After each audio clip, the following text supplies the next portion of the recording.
അതിജീവിതയുടെ നാട്ടുകാരനും സഹപാഠിയും കൂടി പിടിയിലായതോടെ ഇതുവരെ കേസിൽ അറസ്റ്റിലായത് 46 പേർ. ഇനി പിടിയിലാകേണ്ടത് 12 പേർ.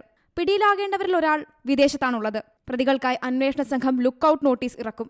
പ്രതികൾക്ക് സഹായം നൽകിയവരും പീഡനത്തിന് കൂട്ടുനിന്ന ഓട്ടോ ഡ്രൈവറും പെൺകുട്ടിയുടെ നഗ്നദൃശ്യങ്ങൾ പ്രചരിപ്പിച്ച പ്രായപൂർത്തിയാകാത്തവരും പ്രതിപട്ടികയിലുണ്ട്. മഹിളാ മന്ദിരത്തിൽ പാർപ്പിച്ചിട്ടുള്ള പെൺകുട്ടിക്ക് കൗൺസിലിംഗ് നൽകി വരികയാണ്. അച്ഛന്റെ ഫോണിൽ പെൺകുട്ടി രേഖപ്പെടുത്തിയ നമ്പറുകൾ കേന്ദ്രീകരിച്ചാണ് അന്വേഷണം നടക്കുന്നത്. അടൂർ CJM മുൻപാകെ പെൺകുട്ടിയുടെ രഹസ്യമൊഴി രേഖപ്പെടുത്തൽ പൂർത്തിയായി. പോലീസും മൊഴി പൂർണ്ണമായും രേഖപ്പെടുത്തി.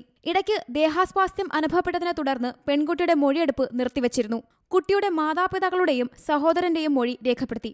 അതേസമയം പീഡനത്തിന്റെ ഞെട്ടിക്കുന്ന വിവരങ്ങളാണ് ഓരോ ദിവസവും പുറത്തുവരുന്നത്. 2024 ജനുവരിയിൽ പത്തനംതിട്ട ജനറൽ ആശുപത്രിയിൽ വച്ച് പെൺകുട്ടി 4 പേരാൽ കൂട്ടബലാത്സംഗത്തിന് ഇരയായി എന്നാണ് FIR. പ്രതികളിൽ ഒരാളുടെ ബന്ധു ഇവിടെ ചികിത്സ തേടിയിരുന്നു. ഇവരെ കാണാൻ എന്ന വ്യാജേന എത്തിച്ച് ആശുപത്രി ശുചിമുറിയിൽ വച്ചായിരുന്നു പീഡിപ്പിച്ചത്. ഡിജിറ്റൽ തെളിവുകൾ കൂടി ശേഖരിച്ച ശേഷം മാത്രം മതി അറസ്റ്റ് എന്നാണ് അന്വേഷണ സംഘത്തിന് ഉന്നത ഉദ്യോഗസ്ഥരിൽ നിന്ന് ലഭിച്ചിരിക്കുന്ന നിർദ്ദേശം. അതീവ പ്രാധാന്യം കണക്കിലെടുത്താണ് പ്രത്യേക അന്വേഷണ സംഘത്തിന് രൂപം നൽകിയത്. ദേശീയ വനിതാ കമ്മീഷനും കഴിഞ്ഞ ദിവസം പോലീസിനോട് റിപ്പോർട്ട് തേടിയിരുന്നു. DIG അജിതാ ബീഗത്തിനാണ് മേൽനോട്ട ചുമതല.